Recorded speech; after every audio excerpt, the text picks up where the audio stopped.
Hello నమస్తే. నేను మీ నవీన్ బెల్లంకొండ. మీరు చూస్తున్నారు నవీన్ బెల్లంకొండ యూట్యూబ్ ఛానల్. అయితే ఈనాడు సాక్షి, నమస్తే తెలంగాణ, ఏబిఎన్, ఆంధ్రజ్యోతి, V6 దిశ పేపర్లో ఉన్న అప్డేట్ని మనం చూడబోతా ఉన్నాం. వీటిని చూడటం కంటే ముందు మరొక ముఖ్యమైన అప్డేట్ ఏంటంటే, మీ అందరూ మన యూట్యూబ్ ఛానల్ని చూసి చాలామంది నిన్న కామెంట్ చేయడం జరిగింది.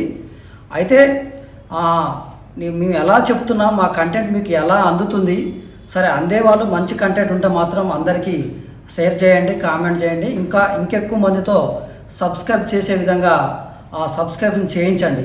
అదేవిధంగా మా కంటెంట్ నచ్చని వాళ్ళు మీరు ఎలా చెప్తే మీకు అర్థమయ్యే రీతిలో మాకు కామెంట్ రూపంలో తెలియజేయండి. మేము కూడా ఆ విధంగా ప్రయత్నం చేస్తాం. ఓకే, ఇప్పుడు ఈనాడులో ఉన్న ముఖ్యమైన అప్డేట్ చూస్తున్నాం. రైట్. ఇంటింటికి వెళ్ళి చెప్పండి రుణమాఫీ చేశామని. ఊరూరా పండగల సంబరాలు నిర్వహించండి. 7 నెలల్లో సంక్షేమానికి 30,000 కోట్లు ఖర్చు చేశాం. ప్రజల్లోకి దీన్ని తీసుకువెళ్లడంలో వెనుకబడ్డాం. PCC నేతలతో ప్రత్యేక సమావేశంలో సీఎం రేవంత్ రెడ్డి. అయితే నిన్న సమావేశంలో మాట్లాడుతున్న సీఎం రేవంత్ రెడ్డి పక్కన ఉప ముఖ్యమంత్రి బట్టి విక్రమార్క. అయితే ఏమైందంటే, నిన్న ప్రజాభవన్లో సీఎం రేవంత్ రెడ్డి గారు ఇటు ముఖ్యమంత్రి ఉప ముఖ్యమంత్రి ఆధ్వర్యంలో మంత్రులు, ఎమ్మెల్యేలు అందరినీ కలిసి భేటీ అవ్వడం జరిగింది. ఆ భేటీలో ముఖ్యంగా ఏమని మాట్లాడుకున్నారంటే, 1,00,000 వరకు ఉన్న రుణమాఫీ సొమ్ము 7,000 కోట్లు గురువారం నాటి అంటే ఇవాళ సాయంత్రం 4 గంటలకు నేరుగా రైతుల రుణ ఖాతాల్లో జమ అవుతాయని, ఈ విషయాన్ని ప్రతి ఓటరుకు కాంగ్రెస్ నేతలు సగర్వంగా చెప్పాలని సీఎం రేవంత్ రెడ్డి సూచించారు. నా జీవితంలో ఇది ఎప్పటికీ గుర్తుండిపోయే రోజు. ఈ నెలాఖరులో 1,50,000 వరకు, ఆగస్టులో 2 లక్షల వరకు రుణమాఫీ ప్రక్రియ పూర్తి చేస్తామని చెప్పేసి ఇలాంటి ముఖ్యమైన అంశాలు మాట్లాడుకోవటం జరిగింది.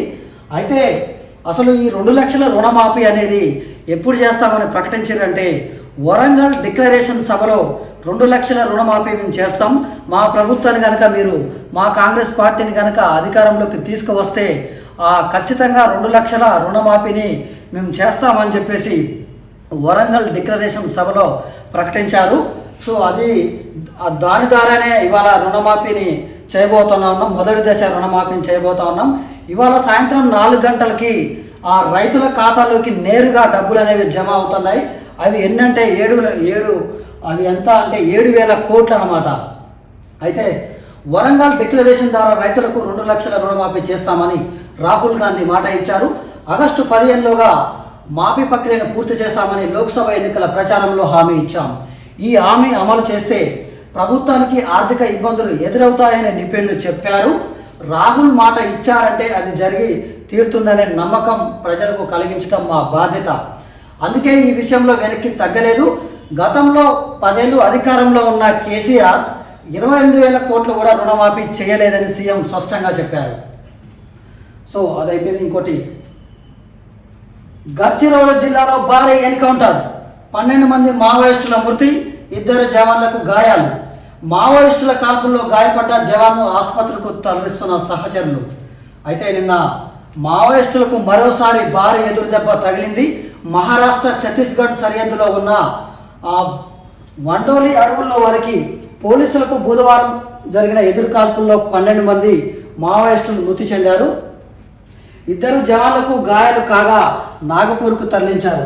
గడ్చిరోలి ఎస్పీ నీలోతప్ తెలిపిన వివరాల ప్రకారం వండోలి అడవుల్లో మావోయిస్టులు సమావేశాలనే సమాచారంతో C60 పోలీసు దళాలు ఉదయం 10 గంటలకు ఆ ప్రాంతాన్ని చేరుకున్నాయి. అయితే గడ్చిరోలి అనేది ఛత్తీస్గఢ్లో ఒక జిల్లా అన్నమాట. అయితే నిన్న పోలీసులకి మావోయిస్టులకి ఎదురు కాల్పులు జరగడంతో అక్కడ 12 మంది మావోయిస్టులు మృతి చెందారు. అయితే కొంతమంది జవాన్లకు గాయాలైనాయి. సో భారీ ఎన్కౌంటర్ అని మనం చూసినాం. తర్వాత ఇంకోటి ఏంటంటే, రాష్ట్ర బడ్జెట్ 2,50,00,000 కోట్లు, కేంద్ర గ్రాంట్లు రుణాలు 60,000 కోట్లని అంచనా. 25న శాసనసభలో ప్రవేశపెట్టనున్న ప్రభుత్వం. అయితే ప్రస్తుత ఆర్థిక సంవత్సరంలో 2024-25 బడ్జెట్ను వాస్తవిక అంచనాలతో రూపొందించాలని రాష్ట్ర బడ్జెట్ తాజాగా ఆర్థిక శాఖకు సూచించింది. ఆదాయ వ్యయాలపై భారీ అంచనాలతో కాకుండా ఎంతవరకు ఆదాయం వస్తుందనేది పక్కాగా లెక్కలు వేసి అంతవరకు కేటాయింపులతో రూపొందించాలని నిర్దేశించింది. రాష్ట్రం ఏర్పడిన తర్వాత 10 ఏళ్లలో ఒక్కసారి కూడా బడ్జెట్ అంచనాల ప్రకారం 100% వ్యయం చేయలేదని, ఈ ఏడాది ఆ లక్ష్యాన్ని సాధించేలా వాస్తవిక దృక్పథంతో పద్దు ఉండాలని ప్రభుత్వం సూచించినట్లు తెలుస్తుంది. గత 10 ఏళ్లలో 2019-20 మాత్రమే బడ్జెట్ అంచనాల్లో 97.5 వ్యయమైందని శ్వేతపత్రంలో రాష్ట్ర ప్రభుత్వం తెలిపింది. ఈ ఏడాది రాష్ట్ర ఆదాయం రుణాల సేకరణ పెరుగుతున్నందున బడ్జెట్ 2,50,000 కోట్ల వరకు చేరే అవకాశాలు ఉన్నాయి. ఈ నెల 25న శాసనసభలో ప్రవేశపెట్టడానికి ఆర్థిక శాఖ రాష్ట్ర ప్రభుత్వం అనుమతిని అడిగినట్లు తెలుస్తుంది. అయితే రాష్ట్ర బడ్జెట్ను పెట్టబోతున్నారు. ఈ బడ్జెట్ అనేది 2.5 లక్షల కోట్లు అనేది ఉండబోతా ఉంది. అంటే 2.50 లక్షల కోట్లు అనేది ఈ బడ్జెట్ ఉండబోతా ఉంది. అయితే గతంలో కంటే ఈసారి బడ్జెట్ భారీగా పెరగబోతా ఉందని చెప్పేసి రాష్ట్రం బడ్జెట్ శాసనసభలో ప్రవేశపెట్టబోతున్నామని ప్రభుత్వం తెలిపింది. అయితే గత 10 ఏళ్లలో లేని వ్యయాన్ని గత 10 ఏళ్లలో లేని అంచనాల్లో లేని వ్యయాన్ని ఇప్పుడు మేము పెట్టబోతున్నామని చెప్పేసి రాష్ట్ర ప్రభుత్వం తెలిపింది. అయితే ఈ బడ్జెట్ ఎందుకంటే ఇప్పుడు కేంద్రం కూడా బడ్జెట్ ప్రవేశపెడుతున్న నేపథ్యంలో రాష్ట్ర బడ్జెట్ను కూడా పెట్టబోతున్నాం ఈ శాసనసభలో అని రాష్ట్ర ప్రభుత్వం తెలిపింది. అయితే యూపీ భాజపాలో కలకలం, నడ్డాతో డిప్యూటీ సీఎం మౌర్య అధ్యక్షుడు భూపేంద్ర భేటీ. సరే, యూపీ భాజపాలో కలకలం అంట. అయితే అక్కడున్న సీఎంకి డిప్యూటీ సీఎంకి అసలు పడట్లేదంట. సో దానివల్ల డిప్యూటీ సీఎం జేపీ నడ్డా గారిని అంటే జాతీయ అధ్యక్షుని కలవటం జరిగింది.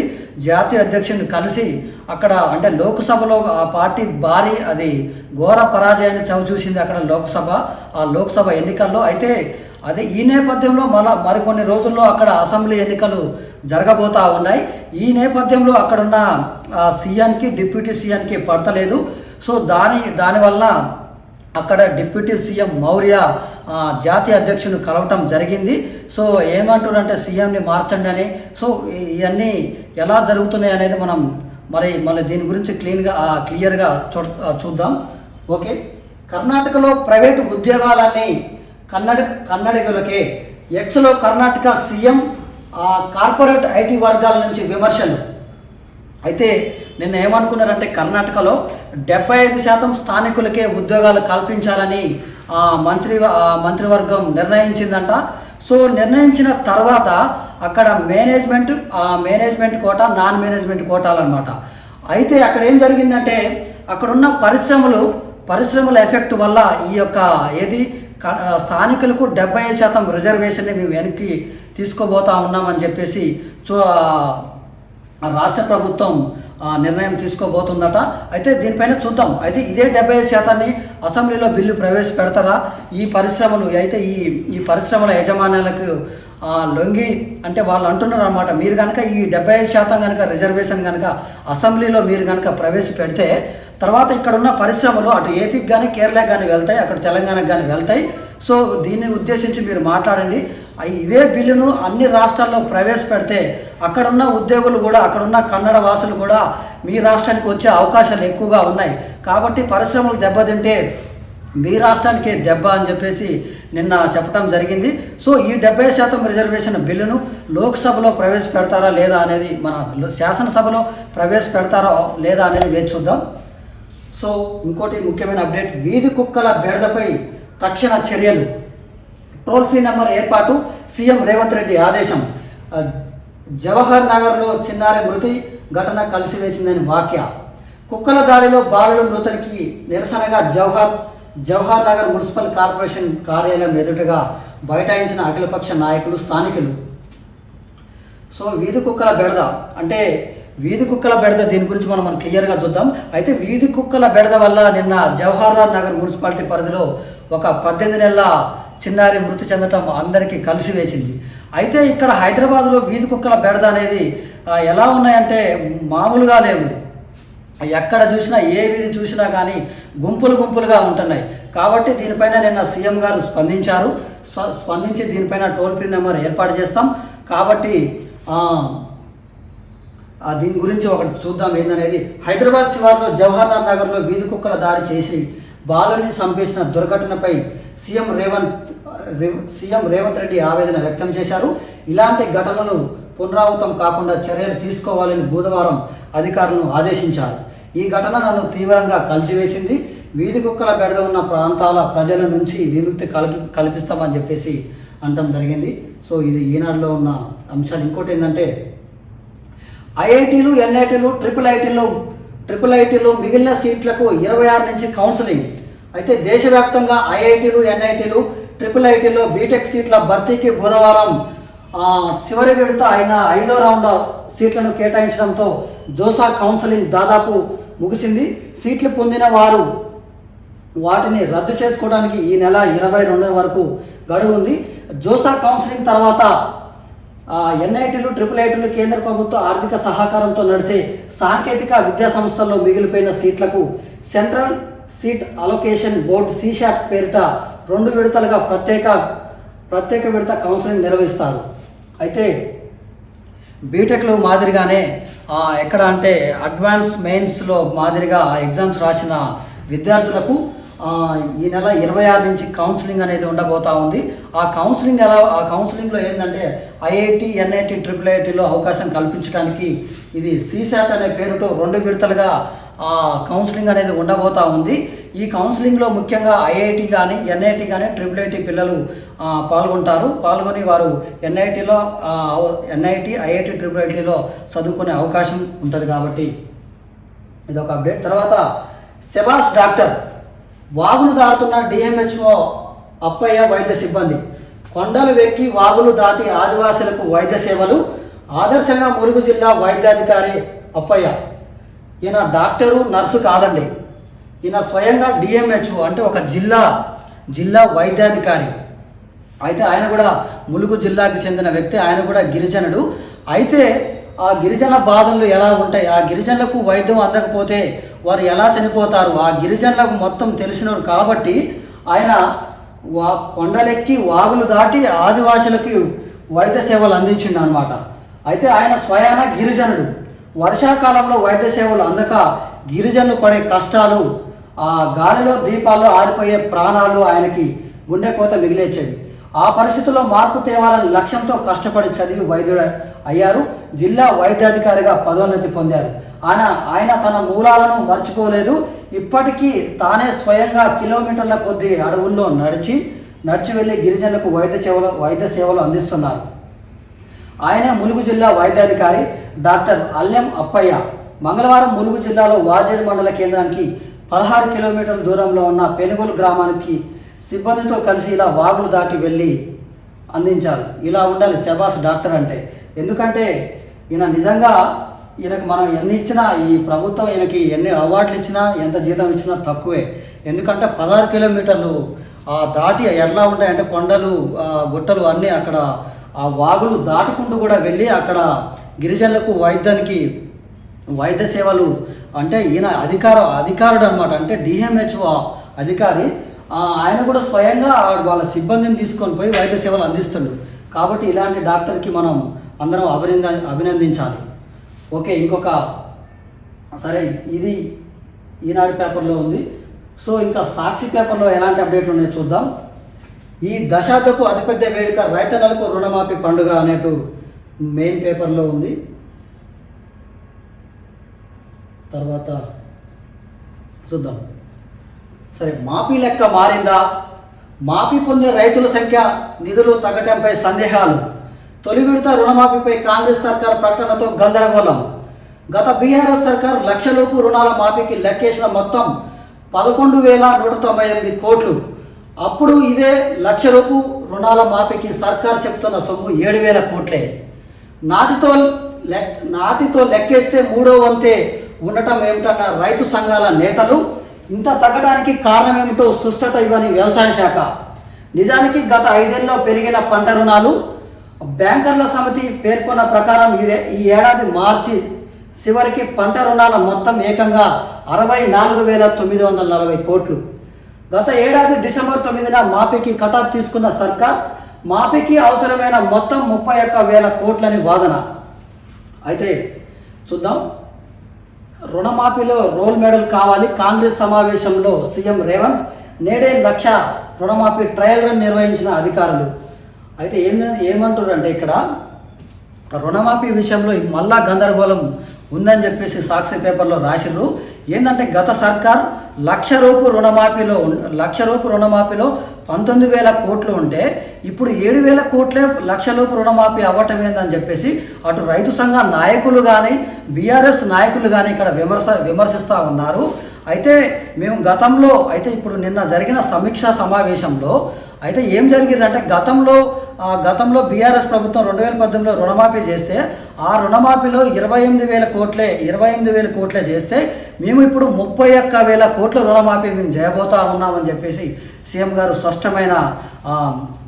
స్పష్టంగా చెప్పడం జరిగింది. అయితే ఇంకోటి, సుప్రీంపై బీఆర్ఎస్ భారీ ఆశలు, ఎమ్మెల్యేల అనర్హతపై సుప్రీంకోర్టుకు వెళ్లే యోచన. ఇప్పటికే న్యాయవాదులతో బీఆర్ఎస్ సంప్రదింపులు. నేడే రేపు ఢిల్లీకి కేటీఆర్, హరీష్ రావు న్యాయవాదులతో మరోసారి భేటీ. మిగతా బీఆర్ఎస్ ఎమ్మెల్యేలతో కేసీఆర్ వ్యక్తిగత భేటీలు. విద్యుత్ కమిషన్ చైర్మన్ అంశంపై సుప్రీంకోర్టు సానుకూల తీర్పును ఇవ్వడంతో బీఆర్ఎస్ శిబిరంలో కొత్త ఉత్సాహం కనిపిస్తోంది. పార్టీ వీడిన ఎమ్మెల్యేలపై అనర్హత వేటు అంశంపై పట్టుదలతో ఉన్న బీఆర్ఎస్ అవసరమైతే సుప్రీంకోర్టును ఆశ్రయించాలని భావిస్తుంది. పార్టీ ఫిరాయించిన ఎమ్మెల్యేలను అనర్హులుగా ప్రకటించాలంటూ 2 రోజుల క్రితం పార్టీ వర్కింగ్ ప్రెసిడెంట్ కేటీఆర్ నేతృత్వంలో బీఆర్ఎస్ శాసనసభల బృందం అసెంబ్లీ స్పీకర్ ప్రసాద్ కుమార్ను కలిసిన విషయం తెలిసిందే. కాంగ్రెస్లో చేరిన బీఆర్ఎస్ ఎమ్మెల్యేలను అనర్హులుగా ప్రకటించాలంటే సుప్రీంకోర్టును ఆశ్రయిస్తామని కేటీఆర్ ప్రకటించారు. ఈ అంశంపై సుమారు 10 రోజుల క్రితం ఢిల్లీకి వెళ్లి న్యాయవాదులతో కేటీఆర్, హరీష్ రావు సంప్రదింపులు కూడా జరిపారు. ఈ నెల 24 నుంచి అసెంబ్లీ సమావేశాలు ప్రారంభమవుతున్న నేపథ్యంలో ఫిరాయింపు ఎమ్మెల్యేలపై అనర్హత వేటు వేయాలని స్పీకర్పై ఒత్తిడి పెంచాలని బీఆర్ఎస్ భావిస్తోంది. ఈ ప్రయత్నంలో భాగంగా అసెంబ్లీ సమావేశాలు ప్రారంభమయ్యేలోపు సుప్రీంను ఆశ్రయించాలనే యోచనలో బీఆర్ఎస్ ఉందట. అయితే ఇక్కడ చూద్దాం, వీళ్ళు ఏంటంటే ఈ పార్టీ ఫిరాయింపుల అంశాన్ని మొన్న స్పీకర్ గారికి వీళ్ళందరూ కలిసి వినతి పత్రం ఇచ్చి పార్టీ ఫిరాయించిన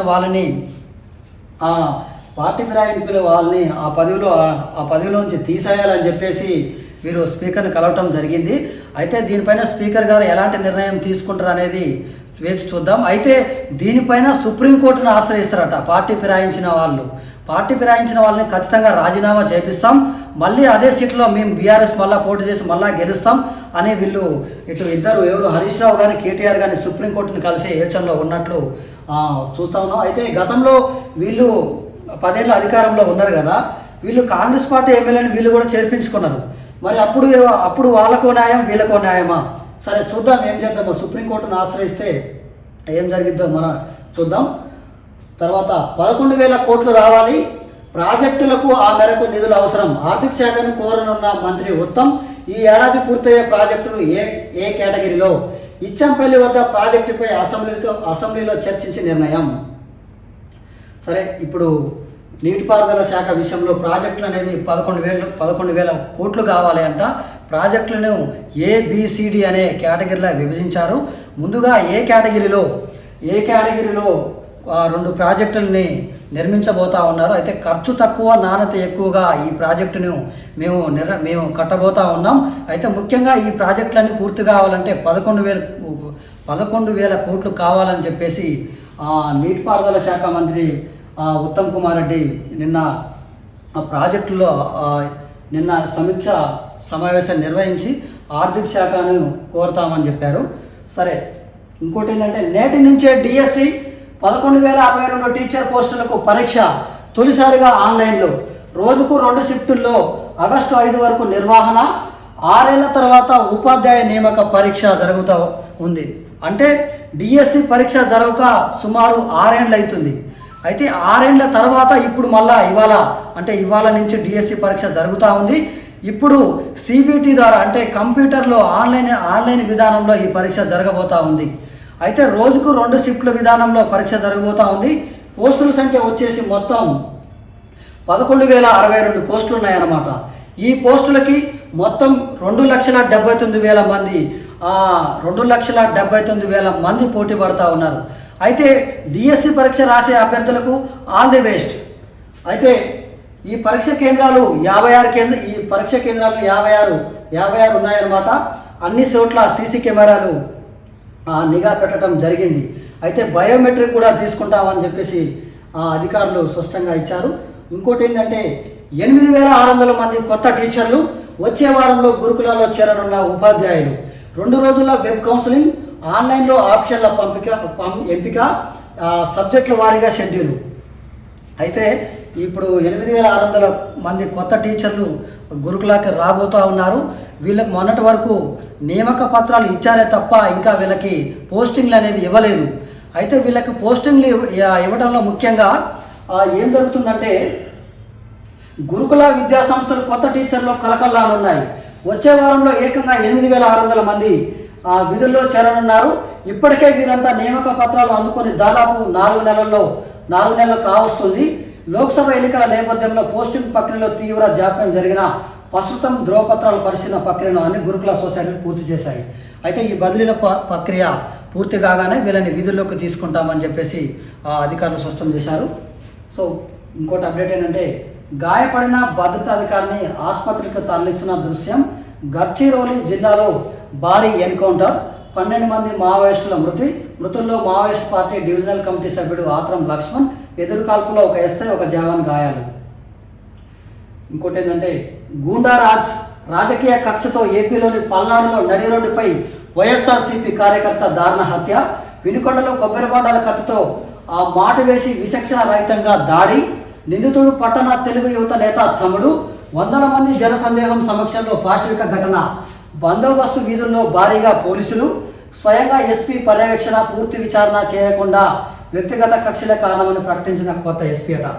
ఇంకా చూడండి, ఏపీలో, తెలంగాణలో కాదు, అంటే ఏ పార్టీ ఆ పార్టీ అధికారంలోకి వస్తే ఆ పార్టీ నాయకులు చంపటం, ఈ పార్టీ అధికారంలోకి వస్తే ఆ పార్టీ నాయకులను చంపటం. ఇది ఆంధ్రప్రదేశ్లో ఇప్పుడు కాదు, ఎప్పటి నుంచో ఉంది. ఇలాంటి గూండా రాజకీయాలు మానాలి అక్కడ. ఎందుకంటే ఇక్కడ గూండా రాజకీయాలు, హత్య రాజకీయాల వల్ల అమాయకులు బలైపోతున్నారు. కాబట్టి అక్కడ ఆంధ్రప్రదేశ్ ప్రజలు ఆలోచన చేయండి. కాబట్టి ఇలాంటి రాజకీయాలను ఆపండి. ఖచ్చితంగా రాజకీయం అనేది, అధికారం అనేది ఎవరికి శాస్త్రం కాదు. కాబట్టి ఆలోచించి మీరు మీ యొక్క పన్ను ముందుకు తీసుకెళ్ళండి తప్ప కక్షాపూరిత రాజకీయాలు, హత్య రాజకీయాలు మాత్రం ప్రోత్సహించడం ఆపండి. సో ఇప్పుడు నమస్తే తెలంగాణ పేపర్ అప్డేట్ చూసినట్లయితే ముఖ్యంగా ఈ నమస్తే తెలంగాణ పేపర్లో ఏముందో చూద్దాం. సో సింగరేణి OCP2లో ప్రమాదం, సైడ్ వాల్ కూలి 2 కార్మికుల దుర్మరణం, మరో 2కి గాయాలు అంటూ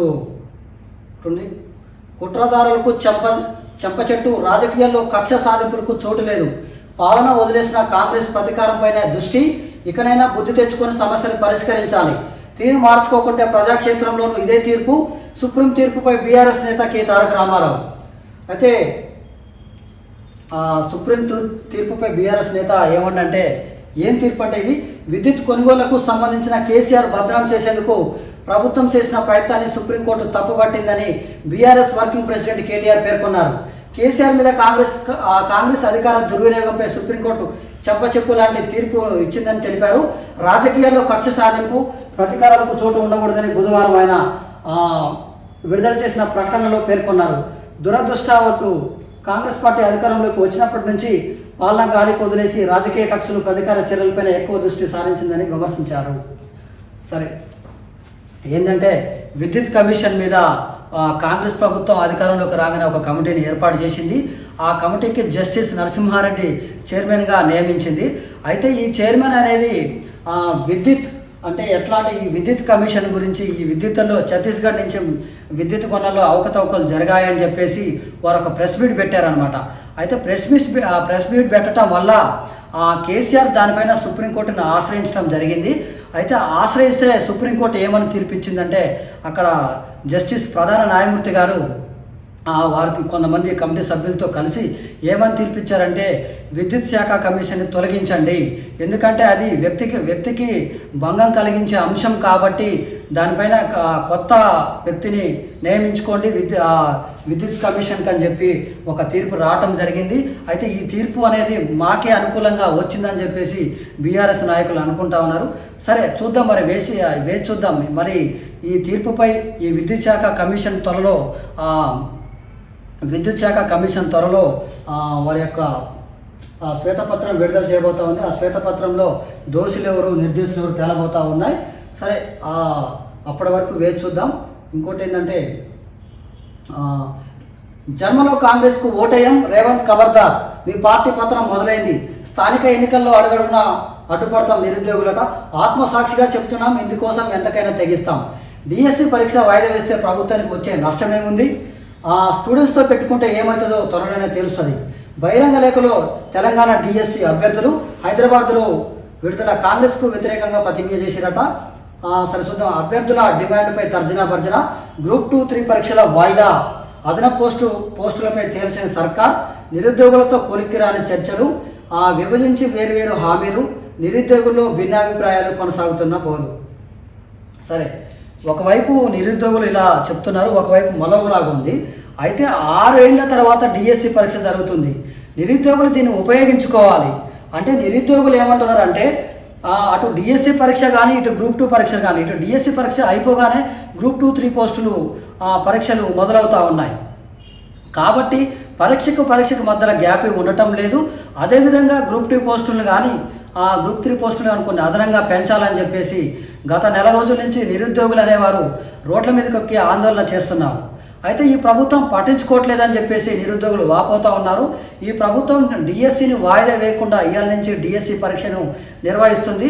అయితే మళ్ళా నిరుద్యోగుల వల్లనే కాంగ్రెస్ పార్టీ అధికారంలోకి వచ్చింది కాబట్టి మళ్ళా మీ అందరం నిరుద్యోగులను కలిస్తే ఏం చేస్తామనేది స్థానిక సంస్థల్లో మేము చూపెడతామని నిరుద్యోగులట ప్రతిజ్ఞ చేసిరట. కానీ మరి ఏం జరిగిందో చూద్దాం. గ్రూప్ 2, 3 పోస్టుల విషయంలో ప్రభుత్వం 2-3 రోజుల నిర్ణయం తీసుకోబోతుందట. అటు వాయిదా వేసి మరి గ్రూప్ 2, 3 పోస్టులను పెంచుతుందా లేదా అనేది వేచి చూద్దాం. కాబట్టి నిరుద్యోగులు కూడా మీరు కూడా ఆలోచన చేయండి, ఎందుకంటే మీరు ఇప్పటిదాకా ఆందోళన కార్యక్రమాలు నిర్వహించరు. తర్వాత ఇప్పుడు ఏంటంటే జాబ్ క్యాలెండర్ ఉంది. జాబ్ క్యాలెండర్ ప్రకటించడంలో ఏమన్నా జాప్యం జరిగితే అప్పుడు మీరు ఖచ్చితంగా ఉద్యమించాలి. కాబట్టి ఇప్పుడు మీరు నెల రోజుల నుంచి ఆందోళన కార్యక్రమాలు చేపట్టినరు కాబట్టి ఇప్పటి నుంచైనా జర చదువుకోండి, ఎందుకంటే ప్రభుత్వం సానుకూల నిర్ణయం తీసుకోబోతుందట. ఇప్పటి నుంచైనా ఇవాళ నుంచి డిఎస్సి పరీక్ష జరగబోతోంది. మీరు మొన్నటి వరకు ఆందోళన చేశారు. మీరేంది అందరూ పల్లెటూరు నుంచి ఇక్కడికి పట్నం వచ్చి చదువుకునేటోళ్ళు అందరూ కూడా మధ్యతరగతి కుటుంబం నుంచి వచ్చిన వాళ్ళే. రెక్కాడితే కానీ డొక్కాడి కుటుంబంలో పుట్టి హైదరాబాద్లో జిహెచ్ఎంసీలో 5 రూపాయల భోజనం తినుకుంటూ చదువుకున్న వాళ్ళే అందరూ కూడా. కాబట్టి ఆలోచించండి, ఏమైనా కేసులైనా కానీ మీకు ఇబ్బందులు అవుతాయి కాబట్టి ఆలోచించి నిర్ణయం తీసుకోండి. మిమ్మల్ని ఎవరిని రెచ్చగొట్టినా కానీ రెచ్చిపోమాకండి. కాబట్టి ప్రభుత్వం నిర్ణయం తీసుకుంటుందని మనందరం ఆశిద్దాం. కాబట్టి ప్రభుత్వం కూడా గ్రూప్ 2, 3 విషయంలో కూడా నిర్ణయం తీసుకోండి. ఇంకోటి, నేడు 1,00,000 రుణం మాఫీ, సాయంత్రం 4 గంటలకు రైతు ఖాతాల్లోకి 6,098 కోట్లు, 11.42 లక్షల మందికి రుణ విముక్తి, ట్రయల్ రన్ నిర్వహించిన అధికారులు, రైతు వేదికల్లో సంబరాలు ఏర్పాట్లు, రుణమాఫీ జాబితాపై రైతుల్లో ఆందోళన, 3 విడతల్లో రుణమాఫీ, రేవంత్ నిద్రలేని రాత్రులు గడిపాం బట్టి. సరే, ఇంకోటి ఏంటంటే ఈ రైతు రుణమాఫీ మీద మాజీ వ్యవసాయ శాఖ మంత్రి ఏమన్నారో చూద్దాం. రైతు భరోసా ఎగ్గొట్టి రుణమాఫీకి నిధుల, పెట్టుబడి సాయానికి పాస్బుక్ పనికిరాదా, రుణమాఫీ మార్గదర్శకాల్లో సవరణలేవి, షరతులు లేకుండా రుణమాఫీ చేయాలి, బీఆర్ఎస్ కట్టిన రైతు వేదికల్లోనే సంబరాలు, మంత్రి సింగిరెడ్డి నిరంజన్ రెడ్డి అంటే మాజీ మంత్రి. అయితే రుణమాఫీకి పాస్బుక్కే ప్రామాణికమన్న ముఖ్యమంత్రి రైతు భరోసాకి పాస్బుక్ను ఎందుకు ప్రామాణికంగా తీసుకోవడం లేదని మాజీ మంత్రి సింగిరెడ్డి నిరంజన్ రెడ్డి ప్రశ్నించారు. రైతు భరోసా నిధులు ఇవ్వడానికి కుంటి సాకులు వెతుకుతున్నారని ఆయన ఆరోపించారు. బుధవారం తెలంగాణ భవన్లో మాజీ మంత్రి జోగురామన్తో కలిసి విలేకరులతో మాట్లాడారు. అయితే వీరు మాజీ మంత్రి ఏమంటున్నారంటే రైతు భరోసా ఎగ్గొట్టి రైతు రుణమాఫీకి నిధులు ఇస్తున్నారా? అయితే నిన్న రైతు రుణమాఫీ మేము మొదటి విడతలో చేయబోతా ఉన్నాం. కాబట్టి మేము సంక్షేమ పథకాలు చేస్తున్నా కానీ అది ప్రజల్లో ఇంకా అసంతృప్తంగానే ఉందని చెప్పేసి సీఎం రేవంత్ రెడ్డి నిన్న ఆ ఎమ్మెల్యేలకు కానీ మంత్రులకు కానీ నిన్న దిశానిర్దేశం చేశారు. అయితే రైతు వేదికల్లోనే ఇవాళ సాయంత్రం సంబరాలు నిర్వహించాలి.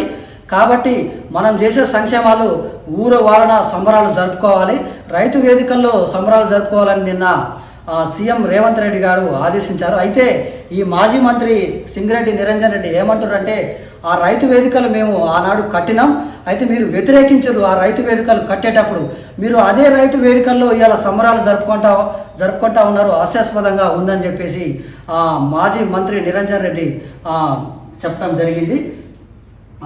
ఇంకొక అప్డేట్ ఏంటంటే ఏబిఎన్ ఆంధ్రజ్యోతిలో అప్డేట్ ఏందో చూద్దాం. పండగల మాఫీ నేటి సాయంత్రంలోగా రైతుల ఖాతాల్లోకి 700 కోట్లు, ప్రతి రైతుకు రుణ విముక్తి, గ్రామాల్లో సంబరాలు చేయండి. నేటి నుంచి డిఎస్సి ఆగస్టు 5 వరకు పరీక్షలు, మొత్తం పోస్టులు 11,062, 2,70,000 మంది అభ్యర్థులు. స్థానిక కోటాపై వెనక్కి, కన్నడిగులకు రిజర్వేషన్లపై భారీ రగడ, కర్ణాటక పారిశ్రామిక వర్గాల్లో కలకలం, ఐటీ కంపెనీలకు భారీ నష్టమని నిపుణుల ఆందోళన, రాజ్యాంగ వ్యతిరేక బిల్లు పాయ్. తర్వాత ఐటీ కంపెనీలను బెదిరించేలా ఉంది ఆసోచాయ్, కంపెనీలు తరలి వెళ్లే ముప్పు నాస్కాం, నిపుణులతో చర్చిస్తాం మంత్రి పాటిల్, బిల్లుపై నిర్ణయం తాత్కాలికంగా వాయిదా, సీఎం సిద్ధరామయ్య ట్వీట్ చేశారనమాట. తర్వాత ఇంకోటి ఏంటంటే డ్రగ్స్ కట్టడికి గట్టి నిఘా, ట్రాన్స్పోర్ట్ తరహాలో యాంటీ డ్రగ్స్ కంట్రోల్ టీంలు, వరంగల్లో ప్రయోగాత్మకంగా బ్లాక్ స్పాటులుగా గంజాయి డ్రగ్స్ వినియోగ ప్రదేశాలు. అయితే ఈ మధ్యకాలంలో అంటే నాట్ ఓన్లీ హైదరాబాద్, తెలంగాణ రాష్ట్రంలో డ్రగ్స్ అనేవి విపరీతంగా పెరిగిపోతూ ఉన్నాయి. అయితే దీనికి కట్టడికి ట్రాన్స్పోర్ట్ తరహాలో యాంటీ డ్రగ్స్ కంట్రోల్ టీంలు ఏర్పాటు చేశారనమాట. అయితే ఈ టీంని వరంగల్లో ప్రయోగాత్మకంగా పరిశీలించారు. అయితే బ్లాక్ స్పాటులుగా గంజాయి డ్రగ్స్ వినియోగ ప్రదేశాలు అనమాట. సో ఇంకోటి ఏంటంటే వైద్య శాఖ బదిలీలో మోసం, బదిలీ తప్పేందుకు ఆఫీస్ బేరర్ల అవతారం ఎత్తిన ఉద్యోగులు, ఒక్క సంఘం నుంచే ఆఫీస్ బేరర్లుగా 300 మందికి పత్రాలు, అధికార పార్టీ అనుబంధ సంఘం ముసుగులో దందా, 2,000 కోట్ల మేరకు వసూళ్లు, నేటి నుంచి శాఖలో బదిలీలు అంటూ ఒకటి. ఇంకొక రైతులకి జలకళ అనమాట. ఇంకోటి ఏంటంటే జూరాలకు బిరబిర కృష్ణమ్మ, ఆల్మట్టికి భారీగా వరద, నారాయణపూర్ నుంచి 62,958 క్యూసెక్కుల విడుదల, శ్రీశైలానికి 3,588, సాగర్కు 21,881 క్యూసెక్కుల, గోదావరికి కొనసాగుతున్న వరద, భద్రాచలంలో పెరుగుతున్న నీటి మట్టం, రాష్ట్ర వ్యాప్తంగా పలు చోట్ల వర్షాలు, ఇందూరు ములుగు జిల్లాలో భారీగా, నవీపేటలో 15.4, వెంకటాపురంలో 10.7 సెంటీమీటర్ల వర్షం పడ్డదట. అయితే కొత్తగూడెం జిల్లాలో తాలిపేర్ ప్రాజెక్టు నుంచి దిగువకు గోదావరి ఉరకలు అనమాట. అయితే ఎక్కడ అంటే ఆల్మట్టికి, తర్వాత నారాయణపూర్లో భారీగా అక్కడ వర్షాల నేపథ్యంలో ఆల్మట్టికి, నారాయణపురం డ్యామ్కి భారీగా వరద వస్తున్న నేపథ్యంలో అక్కడి నుంచి జూరాలకి బిరబిర కృష్ణమ్మ పరుగులు దేబోతా ఉంది. జూరాల నుంచి అప్పుడు జూరాల నిండిన తర్వాత మళ్ళా శ్రీశైలంకి నీటి విడుదల అనేది ఉంటుంది. కాబట్టి రైతులకి ఇదొక జలకళ అనమాట, ఇదొక ఆశలు ఉన్నాయన్నమాట. మళ్ళా ఈసారి ఇబ్బంది ఏం లేదు, వరదలు మంచిగానే ఉన్నాయి. కాబట్టి వ్యవసాయం కూడా మంచిగానే చేసుకోవచ్చు అనేది రైతులకి ఇదొక ఆనందమైన వేళ. కాబట్టి చూద్దాం, నేడు రేపు అతి భారీ వర్షాలు. అయితే కృష్ణా బేసిన్లో ఎగువన కురుస్తున్న వర్షాలతో కర్ణాటకలోని కీలక ఆల్మట్టి, నారాయణపూర్లో జలాశయాలకు నిండుకుండలా మారాయి. ఆల్మట్టి గేట్లను మంగళవారమే తెరవగా బుధవారం నారాయణపురం గేట్లను తెరిచారు. ఆ ప్రాజెక్టు నుంచి సాయంత్రం 62,955 క్యూసెక్ల నీటిని దిగువకు వదిలారు. దీంతో గద్వాల జిల్లాలోని జూరాల వైపు కృష్ణమ్మ పరుగులు పెడుతోంది. జూరాలకు గురువారం సాయంత్రం వరకు వరద చేరే అవకాశం ఉందని ఆ ప్రాజెక్టు అధికారులు తెలిపారు. జూరాలకు 2,500 క్యూసెక్ల ఇన్ఫ్లో వస్తుండగా 7,500 క్యూసెక్ల దిగువకు నీటిని విడిది జల విద్యుత్ ఉత్పత్తిని ప్రారంభించారు. ప్రధాన ప్రాజెక్టు ఆల్మట్టికి 92,736 క్యూసెక్ల వరద కొనసాగుతూ ఉంది. చూద్దాం. పూర్తి సామర్థ్యం 199 టీఎంసీలు, ఇప్పటికే నిల్వ 100 టీఎంసీలు దాటింది. దిగువకు 68,000 క్యూసెక్లు వదులుతున్నారు. నారాయణపురం జలాశయం పూర్తి సామర్థ్యం 37 టీఎంసీలే, ఇప్పటికే 30 టీఎంసీలు చేరింది. కృష్ణానది ఉపనది తుంగభద్రకు కూడా వరద కొనసాగుతూ ఉంది. 49,522 క్యూసెక్ల వరద వచ్చి చేరుతూ ఉంది. చూద్దాం. దీనిపైన మళ్ళా V6 అప్డేట్ చూసినట్లయితే V6లో ఏముందో చూద్దాం. రైతన్నల బంధువు రేవంత్ అన్న, ఇదొక కథనం ఉంది. ఇంకోటి ఏంటంటే ఈ నెల 24న ప్రారంభమయ్యే ప్యారిస్ ఒలింపిక్స్ సందర్భంగా క్రీడా వేదికల వద్ద భద్రత కల్పించడం కోసం ఫ్రాన్స్కు చేరుకున్న సిఆర్పిఎఫ్ డాగ్ స్క్వాడ్స్ అన్నమాట. అయితే ఎప్పుడు ఈ నెల 26 నుంచి ప్యారిస్లో ఒలింపిక్స్ అనేది ఉండబోతూ ఉన్నాయి. ఇక్కడ నుంచి మన దేశం నుంచి సిఆర్పిఎఫ్ డాగ్ స్క్వాడ్స్ పోవటం చాలా ఆనందదాయకరమైన విషయం. ఇది V6 అన్నమాట. V6 వెలుగు. ఇవాళ సాయంత్రానికల్లా 1,00,000 రుణమాఫీ, ఒకే రోజు 7,000 కోట్లు నేరుగా రైతుల ఖాతాల్లోకి. సీఎం రేవంత్ 1,50,000 అప్పు ఉన్నోళ్ళకి ఈ నెలాఖరులోగా మాఫీ, 2 లక్షలు ఉన్నోళ్ళకి ఆగస్టు 15లోపు అమలు. 3 విడతల్లో దాదాపు 31,000 కోట్లు అనమాట. నేటి నుంచి 3 రోజులు ఊరూరా సంబరాలు. 20 ఏళ్ళు గొప్పగా చెప్పుకునేలా రుణమాఫీ. ఆర్థిక నిపుణులు కష్టమని చెప్పినా అమలు చేస్తున్నాం. రాహుల్ గాంధీ ఇచ్చిన మాటకి కట్టుబడి మేము ముందుకు పోతా ఉన్నాం. రైతుల రుణ విముక్తుల్ని చేయటమే లక్ష్యమని వెల్లడి. ఇంకోటి ఏంటంటే ప్రాజెక్టులు ఏబీసీ కేటగిరీలాగా విభజించిన పనులు పెండింగ్లో. ప్రాజెక్టులన్నీ పూర్తయితే 6.5 లక్షల ఎకరాలకు నీళ్లు. ఇందుకోసం 8,000 కోట్లు అవసరం. ఈసారి బడ్జెట్లో 11,000 కోట్లు అదనంగా కేటాయించాలని ప్రపోజల్స్. గత ప్రభుత్వం ప్రాజెక్టులపై చేసిన అప్పులకే ఏటా 18,000 కోట్ల వడ్డీలు కడుతున్నామని వెల్లడి. నిన్న ఈ మంత్రి ఉత్తమ్ కుమార్ రెడ్డి గారు రాష్ట్రంలో సాగునీటి ప్రాజెక్టుల గురించి ఒక సమీక్ష నిర్వహించారు. ఈ సమీక్షలో ఏమని చెప్పిండ్రంటే, మాకు 11,000 కోట్లు అదనంగా కేటాయించాల్సిన అవసరం ఉంది. ప్రపోజల్తో పెట్టిన మేము ఈ ప్రాజెక్టులు పూర్తి చేయాలి అంటే. అయితే ఈ పెండింగ్లో ఉన్న ప్రాజెక్టులు ఏంటంటే, రాష్ట్రంలో సాగునీటి ప్రాజెక్టులు వేగంగా పూర్తి చేసేందుకు రూట్ మ్యాప్ రూపొందించామని మంత్రి ఉత్తమ్ కుమార్ రెడ్డి తెలిపారు. అయితే పెండింగ్ ప్రాజెక్టులను ఏబీసీ కేటగిరీలో విభజించారు. ఇప్పటికే పనులు ప్రారంభమైనాయని చెప్పారు. అయితే వీటిని తొందరగా పూర్తి చేస్తాం. 2025 డిసెంబర్ నాటికి ఈ పనులన్నీ మేము పూర్తి చేస్తామని చెప్పేసి అన్నారు. సరే, ఇంకా దిశ పేపర్లోని అప్డేట్ చూద్దాం. దిశ పేపర్లోని కూడా ఇలాగే ఉంది. సో అంతా జిగ్జాగ్. నర్సింగ్ సీనియారిటీ లిస్టులో తప్పులు. 32 ఏళ్లకు 14 ఏళ్లలో ఉన్న వాళ్ళకి 24 సంవత్సరాలు. నేడు కౌన్సిలింగ్ అంటూ సర్క్యులర్ ఇప్పటికీ ప్రకటించిన రివైజ్ లిస్టు. నర్సుల్లో నెలకొన్న ఆందోళన. పేర్లు సర్వీస్ వివరాల్లో గందరగోళమట. చూద్దాం ఇది. ఇంకోటి ఏంటంటే, మళ్ళీ టీఆర్ఎస్ తెర మీదకు పార్టీ పేరు మార్పు ఇష్యూ అట. ఇదేందో చూద్దాం. అయితే రెండోసారి అంటే 2018 తర్వాత రెండోసారి ఈ పార్టీ టీఆర్ఎస్ ఉన్న పార్టీని బీఆర్ఎస్గా ఈ పార్టీని మార్చారనమాట.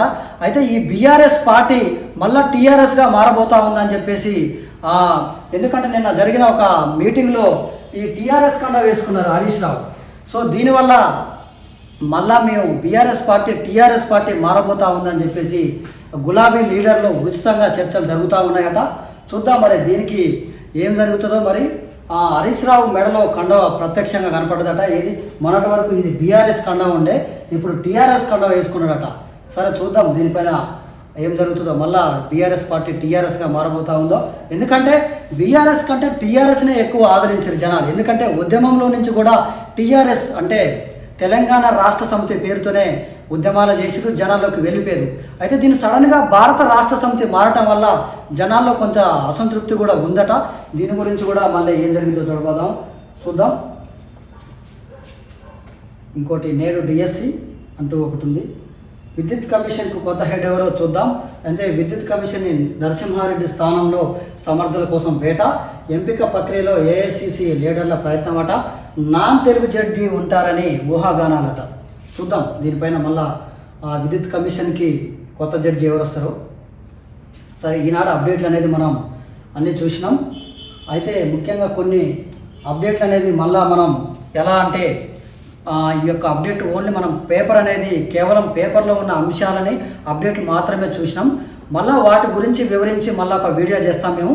అప్పటి వరకు మీరు చూస్తూనే ఉండి నవీన్ బెల్లంకొండ యూట్యూబ్ ఛానల్. అందరికీ ధన్యవాదాలు.